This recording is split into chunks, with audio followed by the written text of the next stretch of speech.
Hey everybody, it's June 30th. I'm MJ, I'm the founder of Alta Love, and I run this channel, Alta Love TV, and this is a soul session, so I am live at the minute. Technically you could ask questions and I'll see if I can get around to them, but I'm going to do a little reading.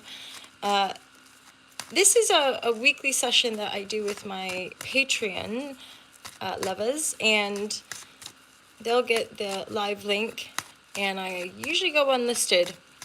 This morning I felt like going live and just sharing more with all of you and giving you an energetic message or, pulse for the week ahead, month ahead, or the divine guidance messages that anyone who stumbles upon this video might need to hear. Check out the brand. Of course, you'd be welcome to join the Patreon account. Top tier patrons get ad-free first access to the online yoga crew, the Be the Change courses, and top tier patrons can also ask questions about topics they want to dive deep into that can guide some of our discussions when we just go live and have chat. Okay, so this is for the Alta Love TV community or anyone who stumbles upon this video. We're going to look at some of the divine guidance messages. I am getting guided on some level to, and this is why I want to do a live reading, but also a bit of chat to share a bit of the journey, because it's been a wild ride, and more recently I'm aware of psychological shifts that we have at different stages of life, and how we integrate and embody more of our essence, and then also the piece about emotional alchemy, getting to know our emotional bodies, and how deep that work really is, and how I believe that our individual, awareness and healing through love and compassion, in embodiment work like somatic work and being really grounded and connected to nature and connecting with other humans authentically is sort of the way for us. I think the delusion is thinking it's all out there and there's people coming along to kind of scoop us up and save us, but really the power is within it, each and every one of us. But it's a humble power, it's a vulnerable power, right?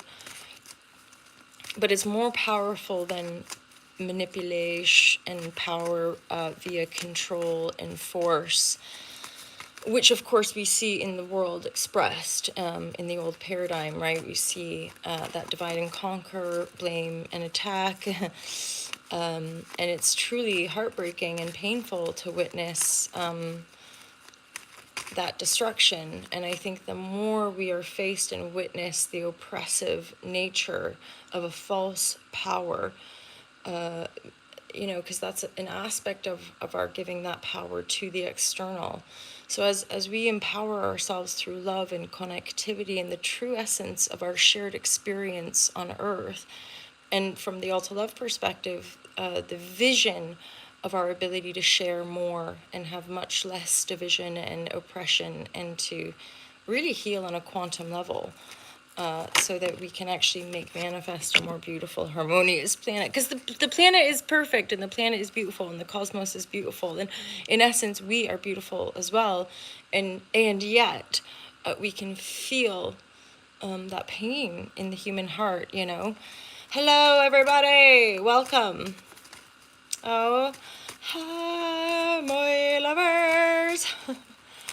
Okie dokie. Oh gosh, I used to go live all the time, and then I'm suddenly remembering of that, staying focused and not focusing too much on the comments. But I see some of you, and Aunt, hi, nice to see you here. So divine guidance and loving clarity. Divine guidance and loving clarity. This is for whoever stumbles upon this message. This is getting a message as well. So the justice is in the reverse. Let's get some clarity on that. That feels like things could be feeling unfair, and there could be changes happening, and we could be receiving messages that are like, oh God, this is not feeling good. Although, look what's coming in. We have a 10 of Pentacles coming in, my lovers. This is fantastic. Hi. I know, right? Divine guidance and loving clarity. I don't really work with labels. I think everything in our expression is really valuable. So everything has its place, right? But I'm aware that from a more like broad spiritual perspective that yeah, we can throw labels around, but every single one of us is so much more than a label, you know?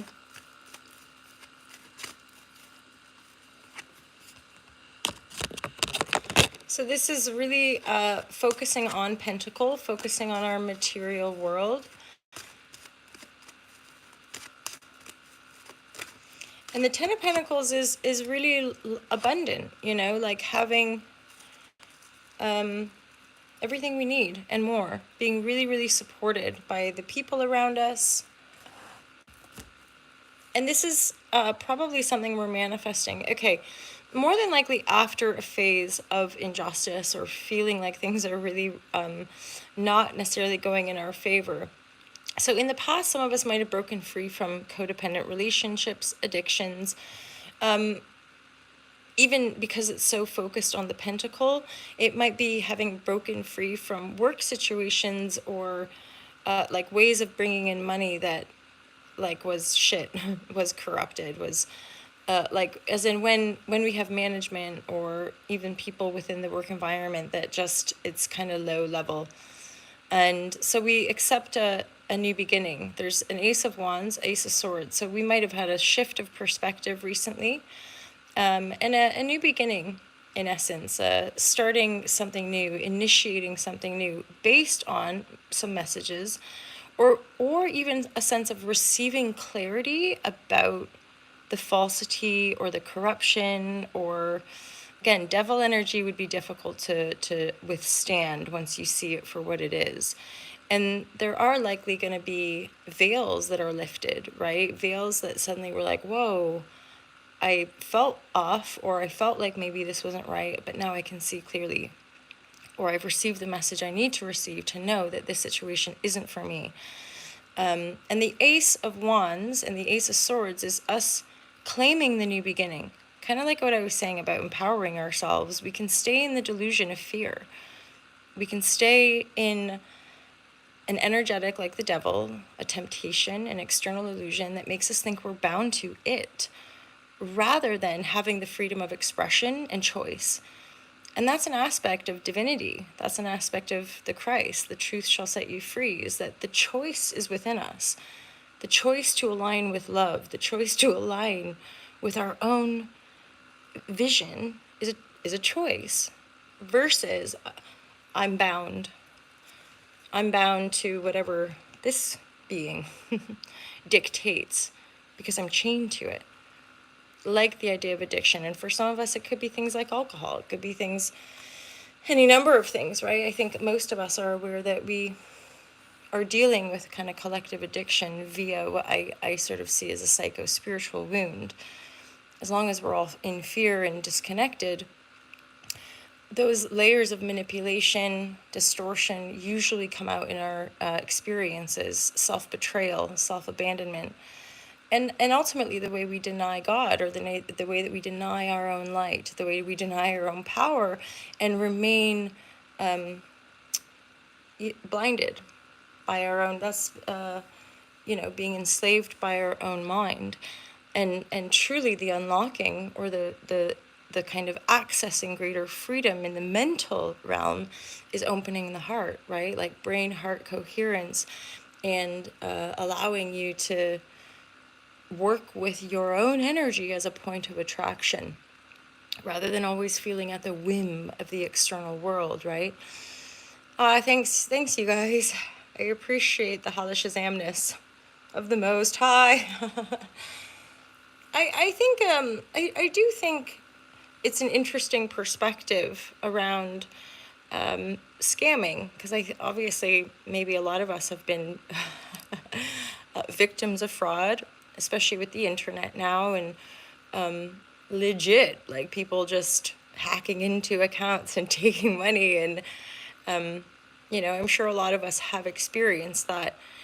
And I'm aware that, in different circles, the occult or esoteric tools like tarot can be deemed as a sort of even a demonic practice, or something that's scamming people.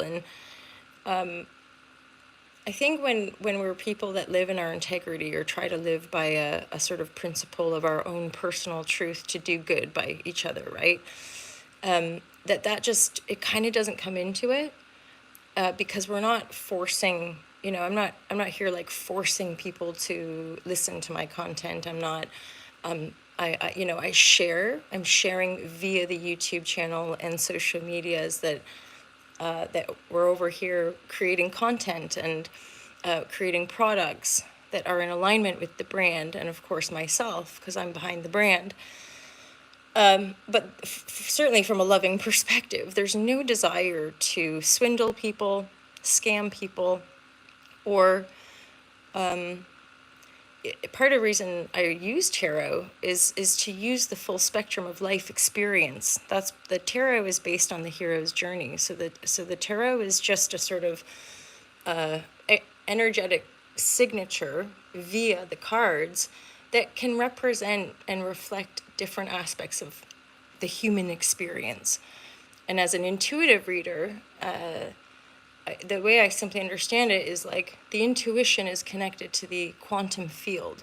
So if we connect, whether it's through yoga or whether it's through tarot, as an intuitive, someone who's been living intuitively and honing the intuitive awareness, I simply tune in trust, because the intention behind the tarot reading, certainly, but also my yoga practice, is divine guidance and loving clarity, to have an exchange of a certain higher level to offer people perspectives, slightly different perspectives than maybe what they are grappling with. And it's interesting, actually, because tarot readings are not often what people want to hear, and yet if they've booked it, there's a part of their higher self that's engaged, right? And I always tell people, and this is an aspect of not swindling people or trying to hook people into something, that they're the power. The cards ultimately, nor do I, have power over you if you were ever to book a reading or to work with me. It's like, ideally we resonate, and so the cards are going to only reflect like, oh yeah, that is happening in my life, or right. And then when we have exchanges with people, we learn stuff, whether it's awful, like anyone doing live sessions and dealing with just like different energies and trolls or whatever. But yeah, I guess it's reflecting back our free will, and same like the planets, like in astrological interpretations.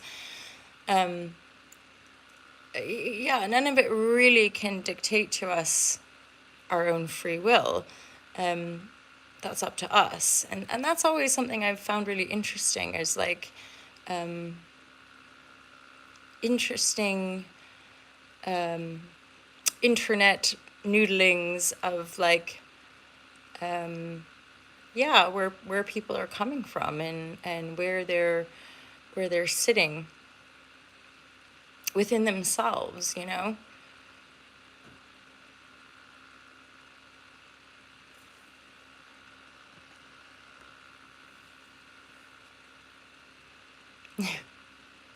Yeah, I think that I think we're living in times where cults and that kind of psychological manipulation is pretty rife. One thing that I sometimes think about in my like philosophical noodlings is that everyone that I guess believes in like some of the mainstream narrative, i.e. like a political thinking or militaristic thinking, to me is cult narrative. So any of us involved in big groups of people that think a certain way and abide by that order is a culty narrative. It's like just shopping. Yeah, let's just shop and buy stuff and worship all the fucking, pardon my French, worship celebrities. That's a cult framework, right? And so and yeah, obviously spiritual cults and religious cults and all of that. And part of the distortion that maybe some of us can see within that kind of group think is that we, in cult type dynamic, we remove autonomy, and therefore we remove the individual's ability to choose, which to me isn't truth. And I personally don't, like, I'm fairly independent and like kind of just in my own little corner of the world doing my own little thing and trying to heal stuff. Because I've experienced life like everyone else, and certainly from an earnest healing intention of just genuinely wanting to make the world a better place, because it's so painful. And after 20 years of heeding the call and doing lots of alchemy and blah, blah, blah, blah, I'm like, it continues. We continue to have awakenings, we continue to have heart openings, and life will continue to shape us and grow us. And it's an earnest thing to keep coming back to love and compassion, because the world is quite painful. And often I question my own beliefs as well. I want to believe that the world can be better, more harmonious, more abundant for everybody. At the same time, there's a sense of endeavoring to accept what is and be present with what is and hold space for the pain and suffering of the people of this planet, myself included, right? Because I recognize through alchemy, we don't often, or we're not necessarily able to really make huge liberating breakthroughs without accepting the pain and suffering, without accepting and going into the darkness and the pain that we harbor in our own heart. And then, again, in my own reality, the more we ground into that, we see it. The nature and the birds and the bees and the people that we attract into our lives reflect that generosity and reflect that benevolence and reflect that love. So when you're really living in that regenesis, or the sort of conscious aspect of heart-centered manifestation, it really has nothing to do with like material accumulation. It's to do with healing and being able to be grounded and being able to feel safe and stable in the world and have some mastery and or autonomy over our own nervous system. So it's one thing to endeavor to start having more mastery in the mind, but the mind is directly connected to our nervous system, which is the body. And, as long as we're all being triggered and gaslit by leadership or by people around us, it can be difficult to ground. It can be difficult to really be present. And, I recognize that and see that increasingly in the world with regards to how we continue to ground. And there's a real sense of self-respect and self-study and a kind of calming down and slowing down. But there's like also when you're being sort of like, I guess, divinely worked on, the things you used to be attached to, they just fall away. Like it just almost miraculously, like you're not really fussed anymore. Like you're not pulled to like, I just don't want to anymore. Like I just don't want to do that anymore. I just don't want to hang out with those people. I just don't want to go to those environments anymore. And there's something so beautiful about deepening our understanding of ourselves via love, right? And that's often I'm hearing that as like the psycho-spiritual wound, is that as a collective, we're evolving our perspective of separation. I would say really. I mean, I'm also really aware of just narratives and how wowzers, we have these infinite perspectives, and we have this finite time that we're walking on the planet, or sleeping, but that we have this signature of a human experience. And if we believe in reincarnation or we believe in past life, that we can begin to remember and integrate multiple timelines of experiences right here, right now. And that it's wild. And then we can continue to like be more peaceful or be more self-aware. because it's really the self-awareness that allows us to have the discipline or the tools or the techniques to, when we get triggered or when things, we have the self-awareness to catch it and be like, well, wait, what is this? What instead of just becoming the reaction or becoming the default setting, right? We can pull back and sit with the energy, receive the healing that's needed in that moment, or at least be able to calm ourselves down. Because truly, I liken it to sort of being completely drunk or, out of our head, is that, in a sense, once we're triggered, it's the same. We're in pain. We're out of it. We're not in the present moment. We're not clear. There's right? Like there's energy moving through us, and those triggers are usually based in past events, right? Trauma, things like this. And I'm at a point now where I'm just sort of thinking, we're living like with the collective expression, and I think, of course, there's exceptions to every rule, but I think collectively we're dealing with massive collective generational trauma. So none of us are kind of probably gonna escape having to do some inner work, like there's a certain amount of slowing down and inner work that most of us, if not every single one of us, is gonna want to face and do. And I sometimes wonder if there's that truth, that like if we really are at a kind of crossroads or evolutionary kind of leap point or quantum jump where, and again, those of us who have kind of faced stuff and been through it, you can't force people to do it, that's for sure.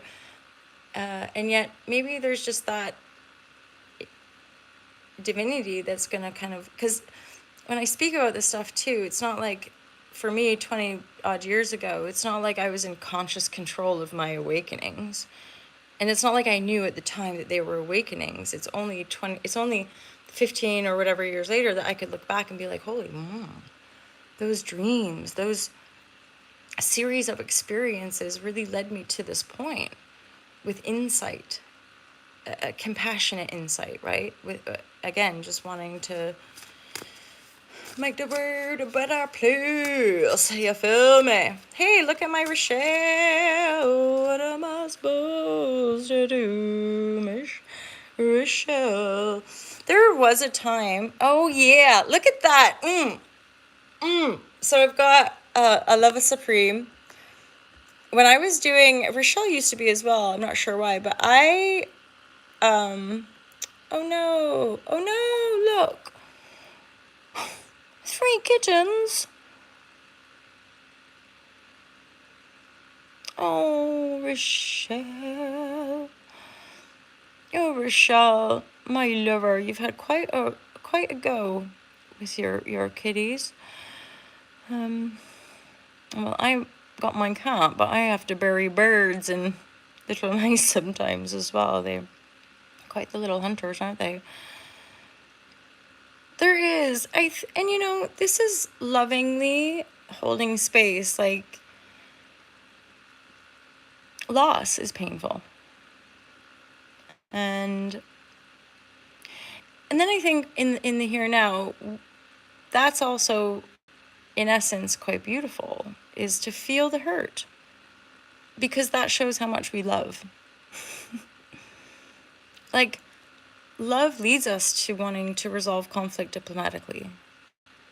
Love leads us to want to have a deeper understanding, a more compassionate understanding, which again is more likened to what we might think of as God, because we can see from all the different perspectives. And even if it's painful, somehow be able to recognize that it's all valuable because it exists. And it wouldn't exist if it wasn't of God, if it wasn't of some sort of divine creative expression that we're all a part of, obviously. And that's part of, the teachings of yoga is coming. Namaste means that every single one of us has the light within us. And the namaste is like, I see the light in you. And my light can't take away your light and vice versa. We can't, we can only give our light away. Nobody can actually take it away from us. It's like you know, the times of being more. Anyway, my lover Lorna, thank you, my Lorna. This is so beautiful. When I was doing Live Share Crew many years ago, Rochelle, Lorna, Scott Zetzela, like so many of you who have become really good friends. I remember creating the moderators because I'd get so triggered by I get so triggered by people's comments and like, and yet those of you who know that I was in a very deep alchemical phase and was dealing with fear, a bit of turbulence in my physical reality. And so yeah, I was processing a lot. And so yeah, it just anything often would be like, ooh, working through pleasing and working through a lot of energy, a lot of grandiosity with regards to like, love is potent and beautiful, powerful, but truly we have to come to the work in our own way. And there's I no longer really align with this sort of construct of saving the world or saving people or healing one another. I really believe that we're simply kind of holding space for our unique healing, and the more we heal, the more we can hold space for other people to access their healing. And then through that divinity expression and the light force kind of coming in, more and more of us, that starts to shift the perspective to become less attached. And then before we know it, we're just working together to try to make the world a better place, rather than living in survival mode, trying to like get by and make more money and prove to each other that we're better and that, you know, I have more stuff, therefore I'm more powerful, right? Like playing these weird power games via the material framework and kind of constructed reality, rather than embodying more love for ourselves and one another. Sorry, my lover Rochelle, sending you so much love. It's so true, isn't it? True family will always have your back. And it's been, yeah, it's just true. Sending big hugs to Rochelle and the kitties and the gutties who are in spirit land. Yeah, familia, the stronghold, the kind of, and a lot of us have that you know, keeping circles relatively small and, you know, being responsible or just doing our best to kind of keep showing up, right? And it is, like Rochelle, I've known since 2014, 10 years, 2014 or 17. I think you were one of my earliest Hala Shazam before. And then John Benny and Scott Zetzela and Roots and Elf and Aaron and Heath, and like the really tight crew of people that I still chat with and connect to, and Brenda, of course, and people over the years as well, who I feel that even as a community we've been able to help and support and show up for, as being internet friends. Some people I know I feel really connected to, and I lost touch, and I feel like some either maybe have passed, or they've disconnected, they're kind of unplugged, you know. And I do see that potentially for more groupings of the collective, is unplugging, really starting to distance ourselves from another 10 of Pentacles, you guys. Really starting to distance ourselves from things that aren't working, basically. There's, I'm picking up a few cards as I'm chatting as well. So the Six of Wands, the culmination of a transformational process. Something for some of you, for some of us, there's definitely going to be a shift in the pentacle. It could be quite sudden, especially with the Uranian activity. For a lot of us, there's a Mars-Uranus conjunction. I've spoken to a good friend of mine. I do want or express a slight anticipation and awareness that come mid-July, the Mars and Uranus conjunction is happening. And that would just be a time to lay low, stay really grounded, be mindful, basically. There's either potential for high triggers and or even things like violence. So lay low, look after yourselves, look after your heart, right? And then again, even via what feels like is injustice, there's something manifesting, something that maybe we've been waiting for. We've already taken the new beginnings, okay? For some, it's maybe been 7 months, 7 years of progress or momentum or working on something here. The success just means I feel like you're sort of birthing onto the scene, like you're breaking free from some old shackles or old energy, possibly the energy of what feels like injustice, and breaking free. Six of Wands in the traditional tarot is a success energy. It's being recognized. With that being underneath the Ten of Pentacles, it's likely some of you might be promoted or might receive a bit of like a commission or some sort of financial kickback for a job well done. Why the injustice? I'm going to just get energy for why is the justice in the reverse? Maybe it just, with the Seven of Pentacles, it's something like it's just taken so gosh darn long. So it might have to do with just the amount of patience that we've... Yeah. That's the message for sure. There's like, for some of us, it's been exhausting. For some of us, it's felt like it's never happening. And, okay, injustice is also about letting go of the past.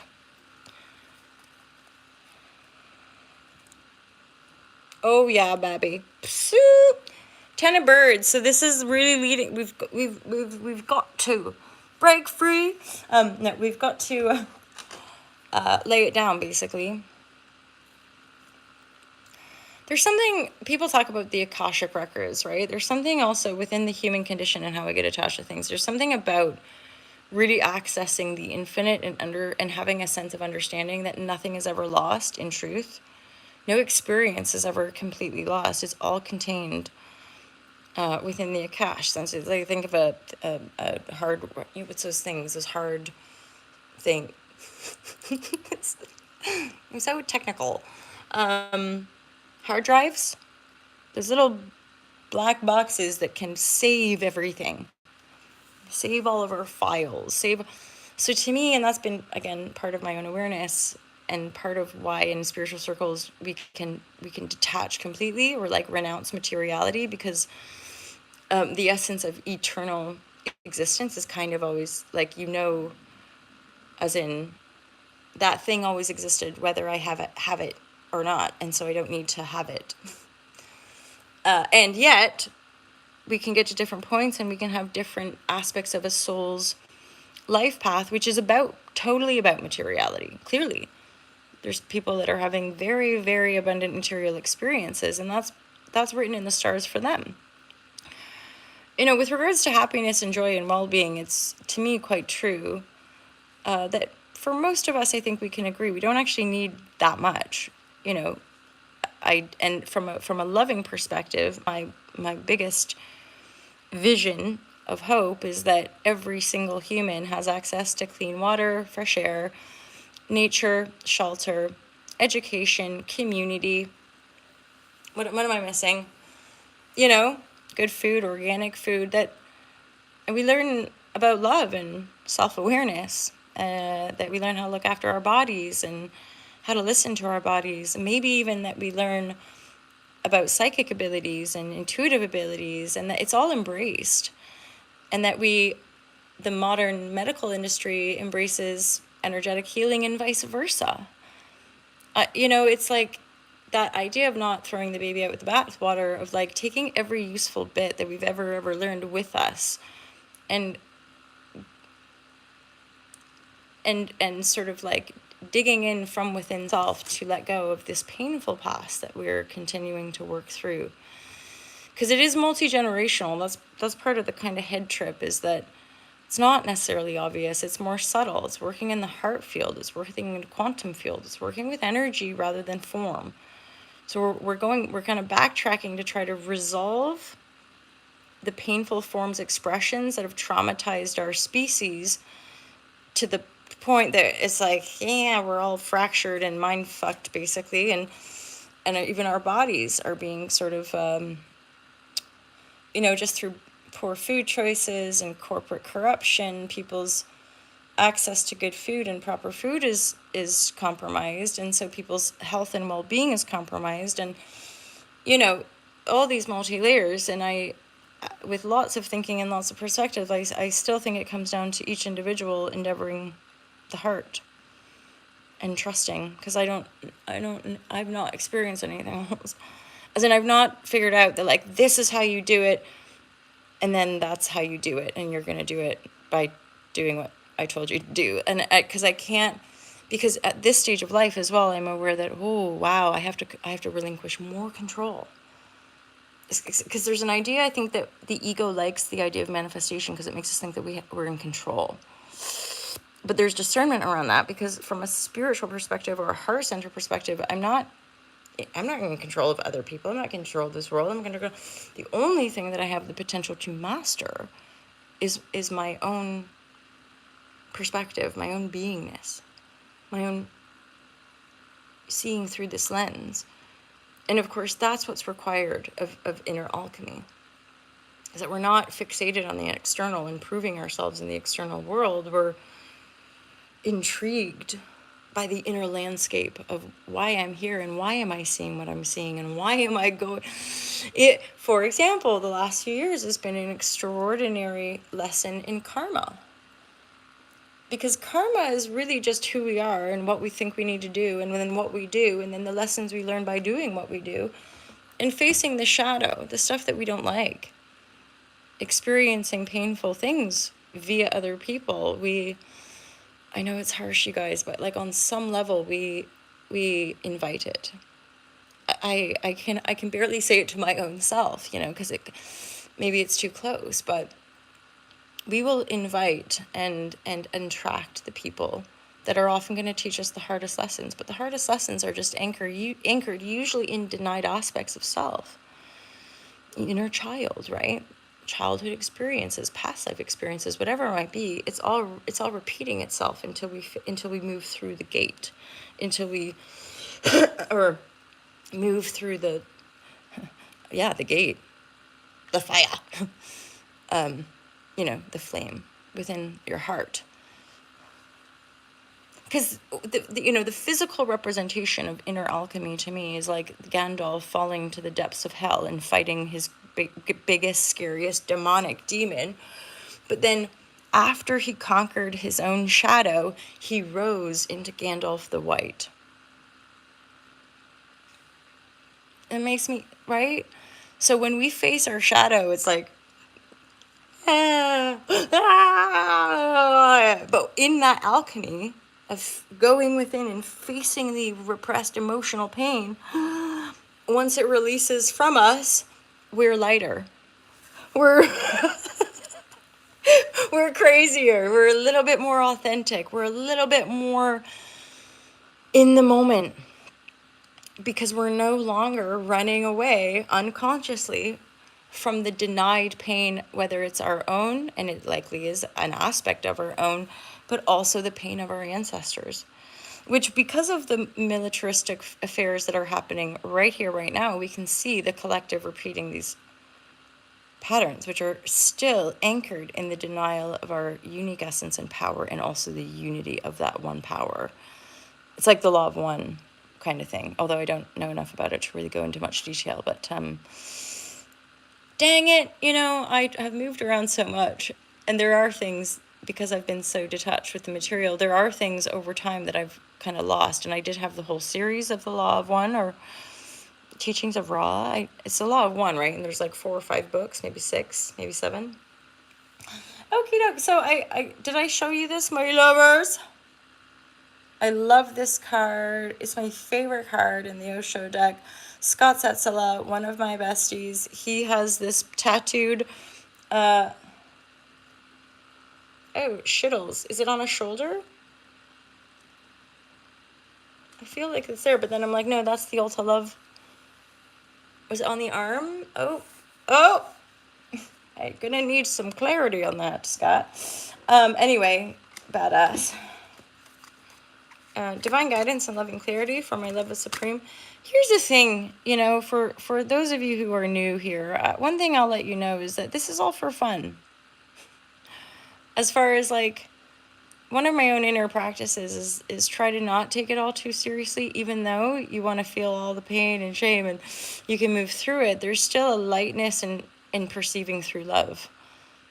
As in, I don't, at this point, like, life is what it is. It's challenging, but I also am not somebody who takes myself or any of it too seriously because there's just so much. Oh, my tummy just growled. Hi. Good morning. Good morning. FYI, it's currently 2:55 a.m. in the United Kingdom. I went to bed early because I had every intention of going to a party because I'm trying to encourage myself to be more sociable. It's important because I love to work.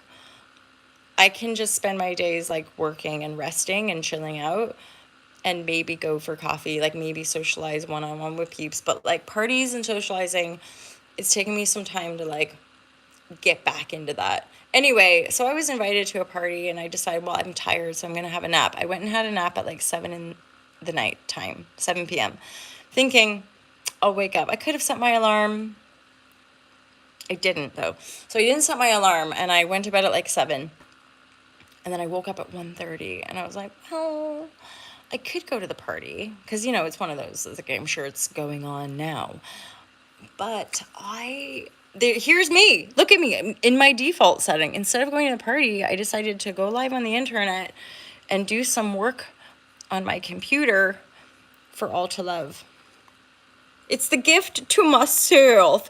And I think it's just about building up the momentum. You guys can help me out. Visualize me going to parties and having a nice time. I think that's my ish, is like, when you do venture out, it's not like I necessarily have like the most incredible experience. So there's something about aligning. And also, any sensitive knows that sometimes going into busy, crowded environments where, you know, there's various types of folks and various types of substances, it can be a little bit intense. As in, I've gone to festivals or parties where, you know, I'm teetotal, or, you know, for the most part, and then I actually need to, like, it's like I have a hangover or something. Like, the next 2 days, I'm, like, energetically drained just from the kind of collective stew. But I'm an introvert, so I'm somebody who kind of needs alone time to restore myself. Anyway, you guys don't really care, do you? You're just here for the cards, are you? Divine guidance. No, see. Woo! See that? This is where it's at. Rochelle knows the truth of it. This is where the party's at. Let's get this party started, you guys. It's almost 3 in the morning. We've got 2 10 of Pentacles. We're gonna be rich. We're gonna be rich, and we're gonna go around, and we're gonna make love. And just bestow the world with grace and generosity. Remind people that we share everything, and that, like, we don't need to fear one another, and that we don't need to fear the darkness, and that we got this. And, you know, the party is right here. Pratyahara, pratyahara. And there, you know, spirituality and our own inner workings. Again, I have told this story so many times. John Bennett knows this, but I did something called a Vipassana meditation. It's a 10-day silent meditation retreat. And after 3 days, we do something called Anapana for the first 3 days. And then by day 4, we all start doing proper Vipassana, which is where you just sit there for like an hour. Don't move. I was going to say, don't breathe, but you do. And this is really like, my yoga career was starting to pick up, and I knew I had to go deeper, but I was still having some issues professionally. And yeah. And so by day 4 in the Vipassana, and you only have, so all the women, there's probably like 100 or 200 of us, all the women have a female teacher, and all the men have a male teacher. And like at the beginning of your meditation, the teachers would just say, let's meditate. You just sit there and bear it for however long. And by day 4, I was hearing, so every time the teacher would say, let's meditate, in my mind, I would say, let's party. And, you know, I was partying at the time. Those of you who've been here for a while, actually pretty much since I've been doing shares on YouTube, I don't drink alcohol.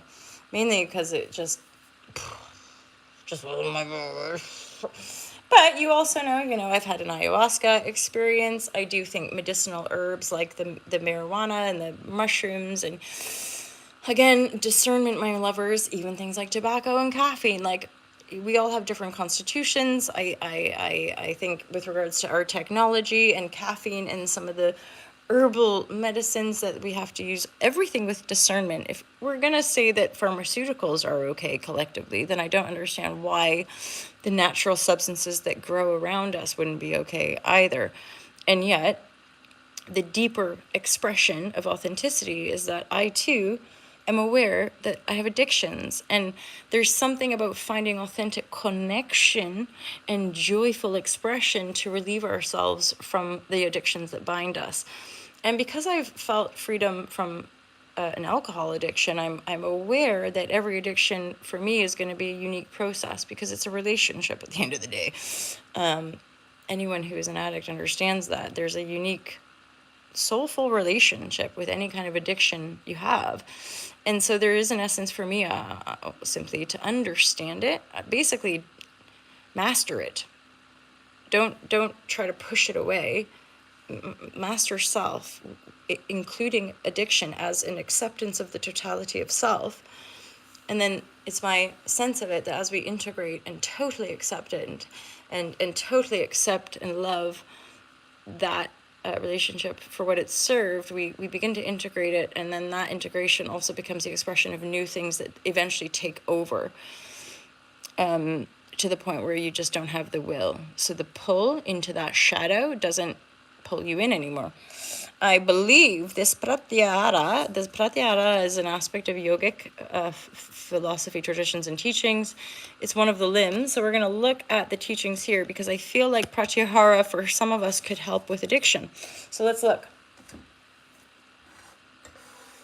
Thanks, everybody, for being here. Thank you for being a friend. Travel down the road and back again. What's the words? My heart is ooh, you're a pal and a confidant. And if you threw a party. I don't know the words to much songs, but gee whiz, we can still have a rockin' good time. Oh shit, I just thought to myself, yeah, the party people. Mikiri, where's your balash? I just heard my cat. Sometimes when I hear them, I'm like, is he just caught a creature? I don't know. And if you threw a party, and it's a butter do, you would see Oh, see, I'm aware. This is another thing. I'm aware I annoy myself. That's why, I know there's going to be fun things that are like, that girl's so annoying. I'm like, well, we're all kind of annoying, aren't we? We're all kind of annoying and gross and also lovely and, deserving of love and fucked up and...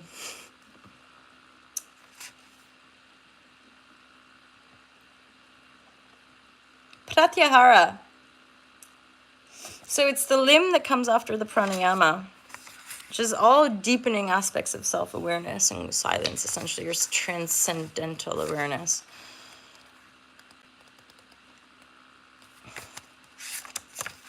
Eight stages of yoga, control of the senses.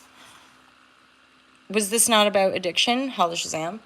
Okay, and it is in the upright. 8 stages of yoga, control of the senses. Let's read. Recently, you've let go of some distractions in your life. Yes, I have. And everything has upgraded since. Holy shit, that's true. You guys are an upgrade for me, even though it's all the same. Being able to reconnect with you guys and feel the love of this community is reintegrating my mish, which is really nothing more than being okay about it all. The mish. Save the world. No, just try to be a peaceful little lover in your own little pocket and corner of the world and the internet. Just, be honest. That's all as it is. It's just be a real human. Just be honest. Anyway, okay, so recently you've let go of some distractions in your life and everything has upgraded since. Well, thank you very much, universe. You've realized that holding on to things, foods, stimulants, or people only keeps you anchored to the physical world. This is like everything we were talking about, isn't it? Truth lies in letting go of all that is not you. The daily coffee. Oh, pratyahara. I like my daily coffee. Well, this is not what I let go of. Okay, so anyway, the daily coffee, piece of chocolate, social media addiction, or need to buy. And we know there's like so many, and we all grapple with our own unique addictions as well, right? But yes, these are examples, things that we know we're attached to that probably aren't that great for us.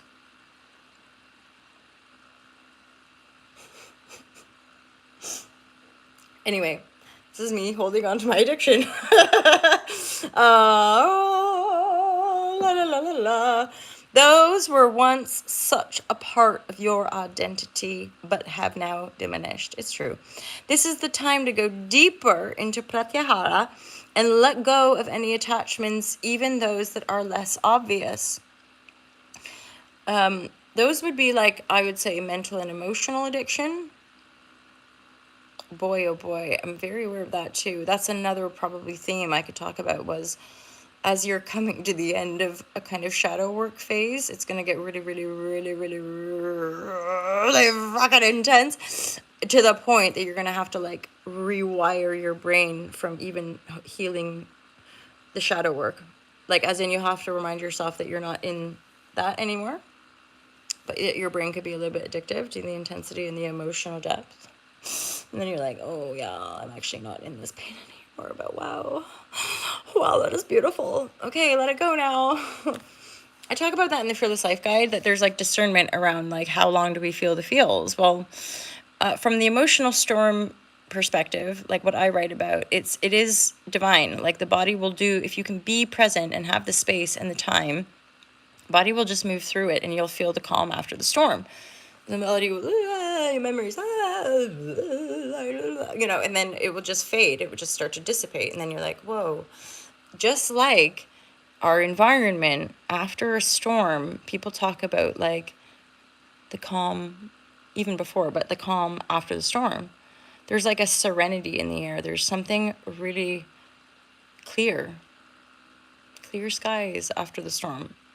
So our physical body is the same. Once we purge or clear or storm it out, ideally not physicalize it or push it onto somebody, just work it out in our own field, you are clearer after. And my awareness is that there could be a slight perspective shift that then relieves or breaks a certain pattern. And again, my observation is, as a collective, we're just not programmed or trained to really go deep enough into the emotional field. And in addition, a lot of the patriarchal structure has shamed emotionality. So the medicine, right? The true medicine is within our hearts and our emotional alchemical abilities.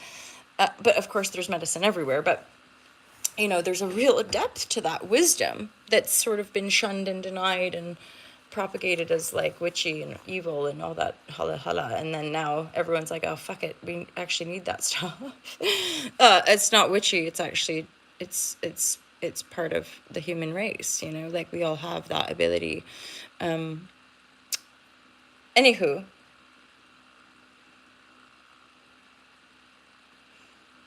I don't know if I finished. So even those that are less obvious, right? So we're letting go of our attachments, Hala Shazam. Continue to meditate, which draws you immediately into pratyahara and illuminates what it is you are holding on to. It is only from here that you can listen to the truth within and act accordingly. All right, you guys? Thank you for showing up this morning, or my morning, your evening. It is June 30th. We'll look at the week ahead. This is specifically for my patrons, because I'm getting into doing a weekly Patreon share just specifically for them. But this morning I felt like going live and maybe meeting a few more people. I sure do have a Leo in my chart. Interestingly, I have a conjunct, the vertex? The vertex and the fortune, those are conjunct in Leo in my birth chart. Leo's my 8th house in whole sign. I don't know what that means. Like I'm like vertex and fortune, maybe in 8th house. Like part of my fortune could come through important people or something like that. I don't know. I'm super intuitive, as you know, with regards to astro as well. Although, okay, you know, like in Beautiful Mind or like movies where they try to show you, like what someone sees in their mind. So there's kind of something cool. When I look at an astrological birth chart, it starts to move and like things light up.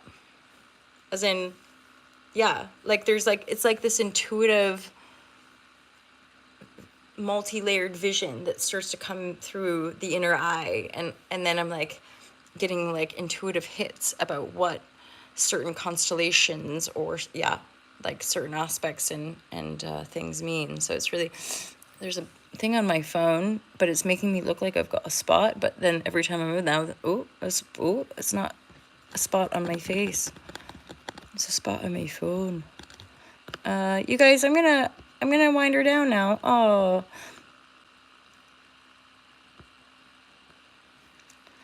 That's interesting. I'm just going back a little bit of, oh gosh, I love you guys. I'm going back and looking at that. Be careful what you wish for. You know how it gets when I manifest for others. Well, that is like a legit thing, isn't it? I didn't know. That's part of my psychological shift. Is like, gee whiz, I feel like a lot of my like emotional like shadow work stuff, but then another layer of a lot of my experiences were actually manifesting stuff for other people. And I have no regrets, but I suddenly, having had all these breakthroughs psychologically, I'm like, oh, okay, now I'm going to manifest for MJ. Like, as in, what does MJ want? What would she like? Because the needs are basically covered. Thank God, thank God, thank God, thank God. So from the needs met place, and having integrated a whole shed load of instability and adrenal fatigue and burnout and bad choices, egoically driven grandiosities, now I'm like, oh, but also the recognition, just through maybe karma or distortion or codependency, but yeah, just realizing like loads of people I met over the years, like I manifest stuff for them. So it's great. Like they're all these people, not all these people, but like a good solid chunk of people that are doing amazing things in the world and amazing work. And now I'm suddenly like, it's time for you now, MJ, to like really think about it and feel into it and manifest what you want and need and how you'd like to express this next phase of your life, rather than unconsciously making everything okay for everybody else around you, or making sure everybody else is okay, or inciting ideas and businesses for other people, right? Rather than just trusting your own and commit. And I have been, you guys know that I'm super committed to love, and yet it continues because I'm not like in control, but the one thing I'm doing is recommitting, which is like, okay, thanks for all the deep, profound soul lessons, which has just humbled, I think, a lot. And now it's like, what do you actually really... And so right now I bought myself a little camper van and I'm intending to convert it. I will share some of that, by the way. Okay. No, I will. Maybe I'll show you before and after. It's not a huge van. It's like a mid-size. So in the UK, they call them like work vans. They're not huge, but they're bigger than a minivan. And the van I got, it's a passenger with a 2-seater next to me, so there's at least 3 seats. And then the back is just completely like open, as far as like empty rather. And there's no windows, and there's doors on each side, back opens, and I've got 2 mates who are going to help me. So we're going to kit it out, insulate it, get some nice tiles and flooring in there, get some nice like carpet on the roof and the ceiling, get some twinkle lights, get some gypsy crystal balls. Because another layer, you guys know this, part of me wants to make it a traveling tarot van and go to different festivals for fun and entertainment. and a bit of juicy dancing for MJ, and then I can cocoon myself in my little camper van where all is safe. But yeah, if you're interested, you guys, I will share a little bit of my camper van conversion journey. I'm lucky enough to have some skilled people who are going to be able to help me, certainly with regards to like the tools that I need and all that kind of stuff. So I'll keep you guys in the loop of that if any of you care. And otherwise, I love you guys loads. Oh, how fun. Thank you. Thank you. Rochelle is on, as far as I'm aware, she's still on the West Coast. Washington, no? Anyway, my loves. Yeah, close to Mary. Have a wonderful evening, you two. 3, 4. Thanks for new people that I met. Lorna, thanks for serendipitously, intuitively hearing the call and showing up. I spotted you at just the right time, doing some lovely moderating, and it really makes a difference. It's hard not to get a little bit thrown by some people's comments that are really just, you can almost imagine it. Empath community, right? You can feel that energy of just like doom scrolling at night and just being in a certain mood to want to like poke people on the internet, which those of us in this community, we just don't do that. We just have no desire to like be rude or mean to people, even though I'm sure it happens. It can't please everybody. That's something I'm acutely aware of, like, man, communication. And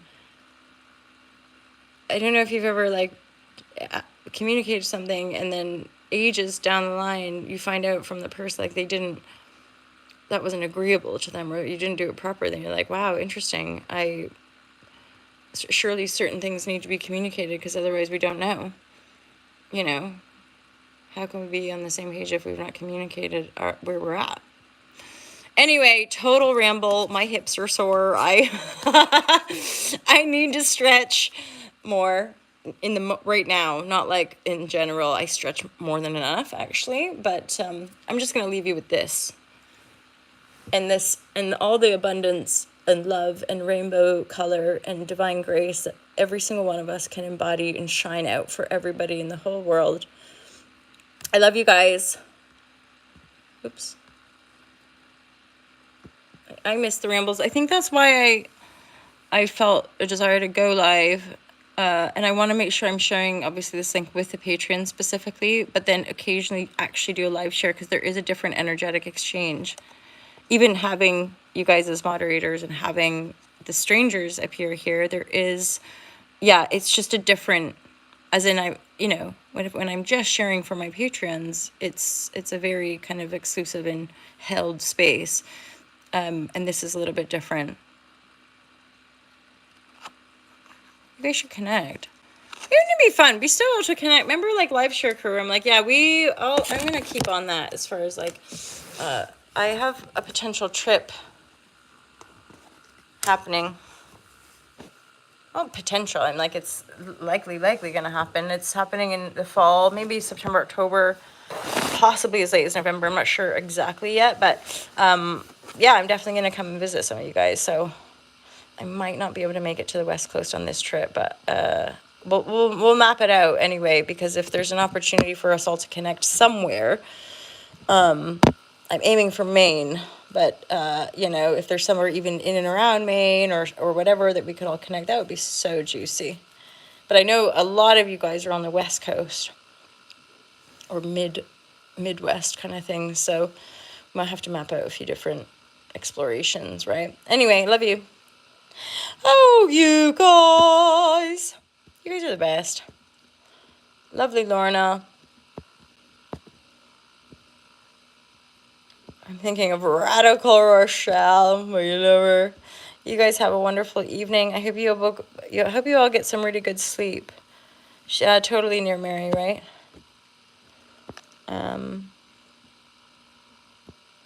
Yeah, because my family's on the east coast of Canada, kind of like above Maine. So I'm thinking of organizing like a road trip and connecting with Scott, and then I was just thinking if I could get to Montana or get elsewhere, but again, we'll have to figure out the budget. the budget. How cool would it be to have a traveling caravan and do like a huge road trip? In fact, Elf is road tripping right now. So there's defo potential. Holy shit. Could you imagine? This was like original vision, wasn't it? Huggles. Huggles. Okay, thank you, Rochelle. That was a perfect timing for me because I could just, you know, you remember when I used to do this? I just, whoop. Oh, Shazam. When I used to be like, okay, I'm signing off. And then I would chat for like another 20 minutes. Kurt Mill. You know what I'm talking about. Huggles. Huggles to the Rochelle, huggles to the Lorna, and all the live show crew, and all the patrons, and all the beautiful people that show up at this channel, and just in the world. Thank you for existing. You know, we're all rambling through this existence together on some level. So may peace be with you all, and also with you, and also with me, and peace all around, and mega love. Big hugs.